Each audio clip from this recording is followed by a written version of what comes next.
This is Agriculture Today. I'm Samantha Bennett with the K-State Radio Network. Ahead of us today on this Thursday's programming, we start off with Justin Waggoner, K-State beef cattle specialist, and he's joining us to discuss supplementation considerations and how the ongoing drought might affect the supplementation programs that producers are outlining for this fall. Also ahead from the K-State Carl and Melinda Helwig Department of Biology and Agricultural Engineering, we have joining us Tawnie Larson and Ed Brokesh to share the importance of farm safety and health reminders as next week is National Farm Safety and Health Week. We round out today's programming with K-State horticultural entomologist Raymond Cloyd. He says that while we may be beginning to see a drop in insect pest activity, that there are still some active pests, and they are something to be aware of. That and more is coming up ahead on Agriculture Today.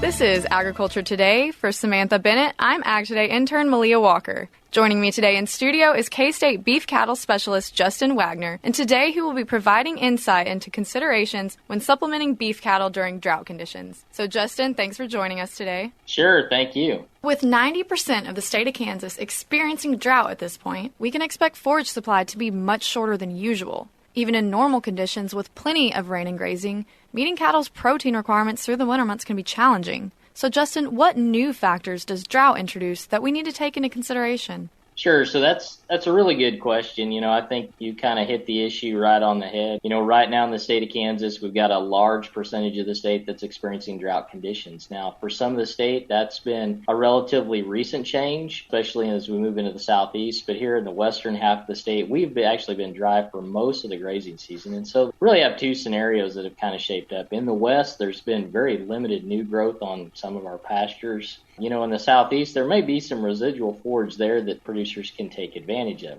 Now, you mentioned in a normal supplementation scenario during the winter months, we would typically be having a conversation about supplementing protein to those cows because that would be, really one of our biggest limitations in that forage that's available. And what's different about a drought scenario is in many cases, one of our primary limitations actually may not be forage quality, but it may be just simply the availability of any forage to graze. And so in that scenario, we've really got a situation where both energy and protein become a limitation in terms of meeting those cows' requirements. Yeah, so with the drought imposing these additional limitations, how do producers take these into account and how do they translate them into formulating their nutrition programs? So the first thing is to evaluate those potential supplemental feedstuffs on both a cost per unit of energy basis, so cost per unit of TDN, cost per unit of the calories or megacals, net energy for maintenance, metabolizable energy. Put some sort of estimate on the value of those forages in terms of cost per unit of energy, but also evaluate them in terms of their cost per unit of protein. And in many cases, what we'll find is that there are some supplements that are actually fairly good sources of energy as well as protein. Many of our byproduct feedstuffs, for example, will have a decent amount of energy, but also provide some protein. We look at like dried distillers grains. It's also a fiber-based energy source. And so that's something else to consider as well. It's not only the cost, but the type of supplement that we need to feed in terms of being fiber-based versus starch-based. Now, there is a scenario where if we are in an extreme drought, starch-based or concentrate feedstuffs do tend to be our cheapest sources of energy. And so that is something to consider, that in an extreme scenario, really it's about meeting those cows' energy requirements. And then we can become less concerned about the fiber versus starch-based. But our first choice on cows grazing any type of forage program is going to be to use a fiber-based supplement, something like dried distillers grains, that's going to bring some energy as well as some protein into the picture for those cows. Of course, we would always like to prioritize quality, but when availability is low, that proposes a whole new challenge. Quantity and cost. Oftentimes, those more concentrated feedstuffs like corn, oftentimes they're going to be their cheapest source of energy. And so if we can blend those in with some of those other products, I think that's something to producers to consider, especially in the scenario that we're in right now. Yeah, building off of stretching our resources as far as we can, let's talk ionophores. So I typically relay ionophores to feedlots and for finishing cattle, but can we utilize ionophores in a pasture setting when maintenance is our goal? Yeah, absolutely. That's a great question. I think just like you, most of the cattle producers out there think about feedlot cattle or feeding them for all the things of improvement in performance as well as feed efficiency. We actually can use ionophores in mature cow diets and to animals that are grazing a forage-based diet. There's certainly some opportunity there. I often like to say that that's one of the most underutilized technologies that we could apply in a cow-calf scenario that is widely utilized in the feedlot and finishing industry. If we survey cow-calf producers, the inclusion of that same feeding technology into their supplements is fairly low. And so there's certainly an opportunity to do that. We can pick up some improvements in feed efficiency as well. There are some label rules that we have to follow in terms of both feed delivery as well as dosage. But what I would tell producers is if that's not something that they're doing, visit with either their extension professional, feed mill. Typically, it's going to have to be blended into a supplement to be fed. But it is something to consider, and the return on investment that we make for the cost of those products is going to be very good for those producers. Okay, so there's certainly an economical advantage to implementing ionophores in a grazing scenario. In your Beef Tips article on this subject, you mentioned that producers need to think outside of the box. I know that ranchers can sure get creative when it comes to solutions to everyday problems that somehow always includes twine, but how do producers think outside of the box when it comes to managing cattle in drought? Yeah, drought's really interesting because you have to get creative. There's certainly more to alternative forages and grazing opportunity than just simply feeding hay, and I think that's a good point to consider. Having been in my role for a number of years, unfortunately this is not my first experience with drought. What Kansas has that some other states may not have is a lot of failed crops or other opportunities that come up, failed milo or corn residue or all of these crop aftermath type scenarios. And so those alternative grazing opportunities that might be out there, certainly take advantage of those. I mean, everything from failed soybeans to all the traditional things that we think of like milo stocks, those are all opportunities for cow-calf producers to utilize. And oftentimes I think that's one of the strengths of actually having a cattle operation in the state of Kansas is we do have a lot of those opportunities that some other areas of the country may not necessarily have access to. Yeah, so coming from Texas, I can reiterate that these non-traditional grazing opportunities in Kansas are sure unique to the region. I can absolutely see how they would be beneficial, especially in times of drought. Yeah, and I think it's beneficial to both the farming and ranching side of the equation. Those crop yields oftentimes are pretty low, and here's another opportunity maybe to graze some cows on there and get some additional revenue back into the farming side of the operation as well. So I think that's a kind of a win-win for both sides of the equation, both the farming and the ranching aspects. Yeah, absolutely. That mutual benefit is always nice to see. Nutrition-wise, though, are there any downfalls to taking advantage of these non-traditional grazing opportunities? That's really good to bring up. So, oftentimes we see that nitrates can be a potential issue in some of that. Obviously, when there's plant stress, those are things to take into consideration. Being aware of those issues, doing some testing, those are all good things to do to try to manage our risk and get an assessment of where we're at. But certainly, they present an opportunity to us, and if we can test them and evaluate that risk of some of those forages, I think that's certainly something, especially in a drought scenario, that we explore taking advantage of. Yeah, so Justin, is there anything else for producers to consider when running cattle during a drought? Some other things that we often mention as well is cattle do not utilize all areas of the pasture evenly. And so occasionally there's some opportunities, especially if you did experience some rainfall during the growing season, to maybe go back into some pastures that have been previously grazed and utilizing either delivering supplement or even placing mineral feeders in some of those areas to utilize some of those areas of the pasture that maybe cattle don't want to venture into. Maybe there's some steeper slope, or maybe it's just a little further from the water tank. They just simply don't like to travel there. But give them an incentive to go into some of those areas and regraze some of those pastures. We do need to be careful when we do that we don't overuse those pastures as well. But I think that's something to always take into consideration is maximizing the utilization of all those opportunities that you've got. Because as we think about drought, it really comes down to managing head days. How many days of feed can I provide for a cow? Assessing those forage inventories, both what I have available to me today, tomorrow, next week, and then thinking a little bit longer term in terms of mitigating any of those potential negative outcomes in terms of breeding rate, cow condition, and all those other things that maybe could impact the operation much further downstream as we get beyond the situation that we're in right now. So it takes managing the short term as well as a longer term outcome to really manage producers through a drought. Yeah, even with long-term consequences at stake, it's definitely easy to toe the line of overgrazing. Yeah, it's always a balance. I mean, between overgrazing and trying to utilize those pastures, it's very easy to overgraze these pastures when they're stressed, right? So we just have to strike a balance, monitor both pasture condition as well as cow condition, and just make sure that we're keeping in mind the long-term outcome of kind of what we're doing and trying to evaluate each one of those steps in terms of where we're at and where we're going to be. You have to get creative. That's kind of, I think, the biggest take-home message is don't be afraid to try something new. If there's an opportunity that comes up, evaluate that opportunity. Yes, there may be some risks associated with it, but if we've got some tools and we can use some science and get some expert advice to maybe mitigate that risk or appraise that risk moving forward, that can go a really long ways in terms of stretching those forage resources that we have. Seeing creativity as essential in times like these sure wasn't something I would have thought about otherwise. But Justin, if listeners are tuning in and hoping to find some more information about drought considerations when managing cattle, where can they go to find that?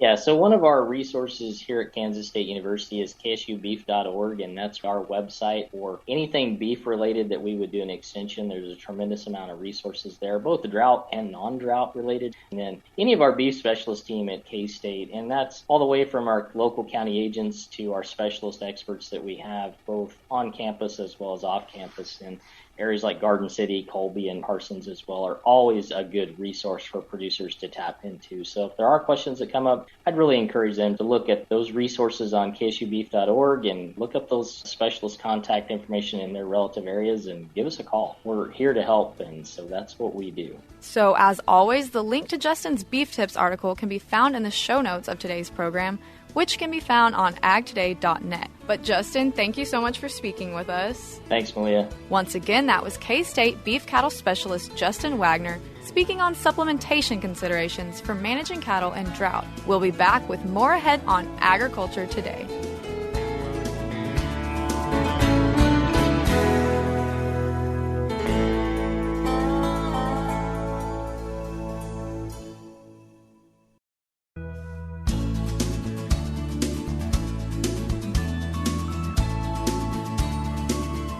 This is Agriculture Today. We are back now. We have with us Tawnie Larson and Ed Brokesh. They are both from the Department of Bio and Ag Engineering here at K-State. And today they are joining us to talk about farm safety. So thank you both for joining us today. Thank you for having us. Thank you, Samantha. We look forward to talking with you today. We're doing this because next week is National Farm Safety and Health Week. So a part of that is just bringing awareness. And this program, we are going to be bringing awareness to skin health specifically in our producers. And Tawnie, I'm going to let you give a little bit of background on the importance of this. Dr. Brokesh and I have talked multiple times about different types of safety that a lot of producers don't think about or don't consider. And skin health and skin safety is one of them. A lot of times we talk about staying cool in the heat of summer and staying warm in the winter, but we don't always think about what we do with our skin and how we cover our skin and protect it, besides maybe a wool cap or a sun hat. And so what we wanted to do for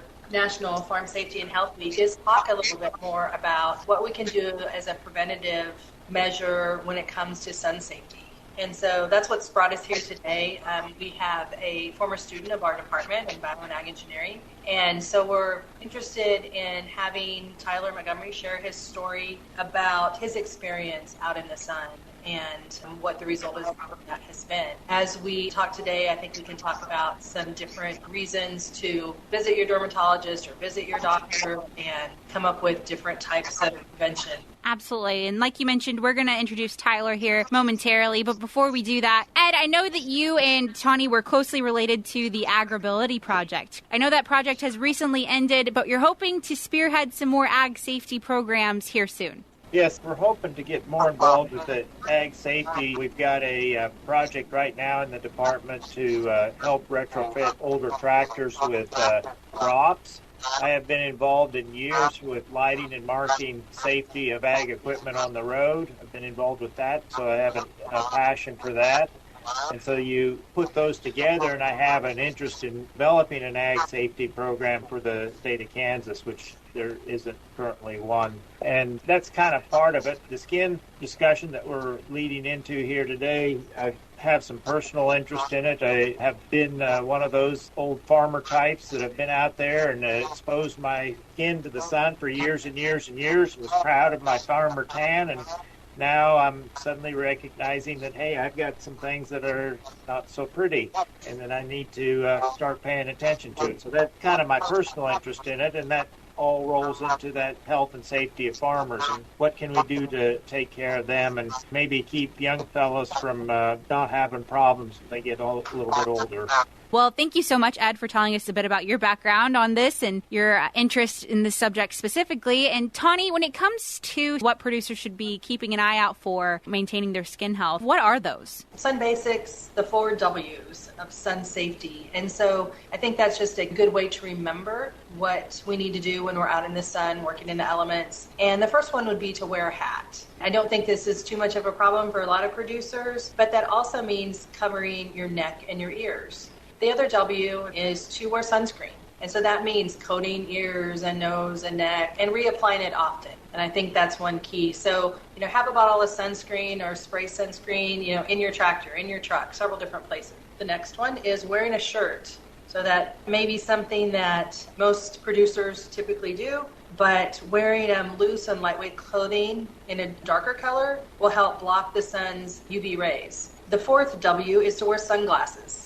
And there's a lot of different types of sunglasses. Wearing something that is 99% or 100% UV protected will help keep eyes safe and can also come in prescription lenses, but there are a lot of choices out there. So basically, if someone could follow those 4 W's of wearing a hat, wearing sunscreen, wearing a shirt, and wearing sunglasses, that's a really good place to start when it comes to sun safety. Absolutely, yeah. I think some people, when they hear those things, are like, well, duh, I already know that. But it's the matter of, are you actually practicing these things? And I know there's some simple ways, like you said, making sure that these tools are very easily accessible, like sunscreen. If it's out of sight, it's out of mind, I feel like sometimes. So having it somewhere where you can see it, like in your cup holder every single day, it's just kind of a reminder to actually look and make sure you're reapplying, like you mentioned, multiple times throughout the day. And even I think I remember in a previous conversation with you, you had mentioned long sleeve clothing that has those UV protectant elements to it. So that's another great option. Yes, that is. And I think it's something that is easily available now, either in stores or online. And so that's a really important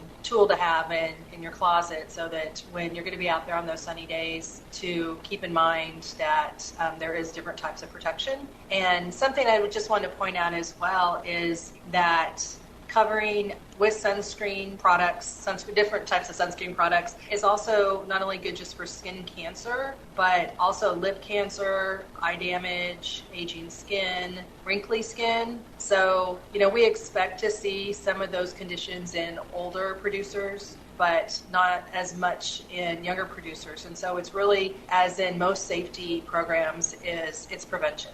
Absolutely. And I think we've had this discussion anytime we talk about farm safety. Sometimes younger producers, they think, well, it's not going to bother me. I'm too young to be affected by these sort of things. Or, that's for somebody else to worry about, not really me. But Tyler, you specifically are an example of age really isn't that big of a factor in these cases. Every age needs to be mindful of these conditions. Yeah, it doesn't help necessarily in my case that I'm a red-haired, fair-skinned person. So just had a lot of the odds against me, and I think my first bout with skin cancer was in 2013, and that's 9 years ago now. Tyler, I'm going to introduce you a little bit more here. You're the owner and manager of Territorial Farms and Territorial Trading, LLC, but you're also a 2017 KSU grad. So you mentioned 2013 was your first bout, an issue with skin cancer that really you were affected by. So how young were you really then? I was a sophomore at K-State at the time. Fall 2013 was when I had my first round of that stuff. That just something I didn't worry about, at the time. Went to see a dermatologist just because I'm a red-haired person. It's smart to do that. And surprise, surprise, skin cancer. And in terms of protecting yourself against it now, obviously I'm sure your day-to-day is much different than it was before this ever happened, right? Mm-hmm. Yeah, I've really elected to wearing long shirts pretty much all the time. I always have a ball cap on generally, and then when I'm actually outside working, I wear a big straw hat. I am terrible about remembering to carry sunscreen, so I just elected to just always wear a long sleeve shirt. That's fair. That's fair. And when it comes to the treatment of your skin cancer, what was that process like? Was it something that you were like, well, this is going to stay with me forever now at this point? I'm going to always kind of remember to take action now against this. Yeah, the first round of skin cancer I had was actually on the left-hand side of my nose. They just cut layer after layer out and tested it until there was no longer skin cancer there, and then they just stretched the skin back in place and sewed it back up. And honestly, within the first month afterward, you could really tell where it was, and I'm sure Dr. Brokesh probably remembers. But I just had a big, giant red sore on my nose for quite a while, and it took a while to heal up. And now you can't really tell, and you don't really even notice the scar anymore. And that was the original issue I had with skin cancer, but I had another round of it last year as well on my neck. So the first round was basal cell carcinoma. This last one was actually melanoma on my neck. And having a new little 11-month-old now daughter at home really kind of just started paying more attention to things like that. Absolutely. And you mentioned that you originally went to the dermatologist because you knew it was a good thing for you to do as a fair-skinned, redheaded individual, but it's also just a good reminder for most people to make sure they're going to the dermatologist regularly. In my case, I generally go yearly to the dermatologist, usually in the winter or fall when I have some free time. When I was having more issues with skin cancer, they were wanting to make sure I was doing okay. It was a 6-month appointment, so it's worth your time, in my opinion. Melanoma is nothing to mess around with for sure, especially on your neck. That's not really that far from your brain, come to think of it. So yeah, when you put it into perspective like that, it definitely makes you think twice about kind of your day-to-day practices. And Tyler, if you had advice for any producers out there that maybe were the same mindset as you were, like, well, it won't bother me, I'm too young for this, or what are the chances of me, what would your advice be for them? You'd be surprised. Some of those guys don't even ever realize they have skin cancer, and you could go to the dermatologist once, and you're like, oh, I have a lot of issues. And I know my dad is 66 now, and he sees a lot of issues with skin cancer on his head and arms and stuff like that because just didn't care. It was a different time. Guys just didn't worry about it back then, and now it's really starting to show up more and more. And my dad's not red-haired. My dad's has good skin and is very black-haired, but it's one of those things that's starting to show up nowadays. Thank you, Tyler, for sharing your experience with us. And I think it's important to reiterate that physicians will recommend that you come in to a dermatologist or your regular physician. You do a baseline check, not only for skin cancer, but there's always other types of skin issues that doctors can notice. Either we don't recognize what they are, or if they're in a body part that we can't quite see, then that's something that the doctors can take a look at and then set up some type of follow-up treatment or an annual exam. So it doesn't have to take a lot of time, and like Tyler said, it's worth the time. And it sounds like he's good at working into a schedule when he's not quite as busy, but it is still a priority. So I think that's the most important thing that he can do for himself and his family, and other young producers can do as well. Absolutely. Well, thank you guys so much for joining us today to shed a light on this very important subject. I hope someone out there is listening and tuning in and takes it to heart, and it inspires them to hopefully make either a dermatologist appointment or to maybe reapply that sunscreen a few extra times today as they're out doing their day-to-day. But thank you guys so much for your time. Thank you for having us. Thank you. Absolutely. Once again, that was Tawnie, Larson, and Ed Brokesh. They are in the Department of Bio and Ag Engineering here at K-State, as well as Tyler Montgomery, a 2017 KSU grad and the owner and manager of Territorial Farms and Territorial Trading, LLC. We'll be back with more ahead on Agriculture Today.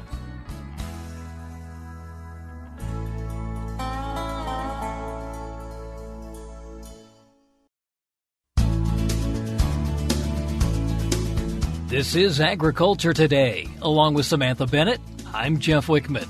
We may be moving past summer insect pests, but K-State horticultural entomologist Raymond Cloyd says we're beginning to see insect pests that prefer cooler temperatures, such as elm leaf beetles, lace bugs, and goldenrod soldier beetles. Raymond, it looks like we're in one of those transitional phases right now. We're starting to get some cooler morning temperatures, afternoon highs maybe not quite as high as they have been, and that has slowed activity somewhat. Yes, it has, Jeff. I think we've gone over the hump for the major ones, bagworms, Japanese beetles, those, of course, occur in the summertime. But still, we're going to have certain insect pests that tolerate the cooler temperatures. And so be out there looking and scouting and checking your plants over. Two insects I would like to focus in on that's still out there. The elm leaf beetle is still out there, and it has caused some devastation on elms, Wichita, certain localized areas of Kansas.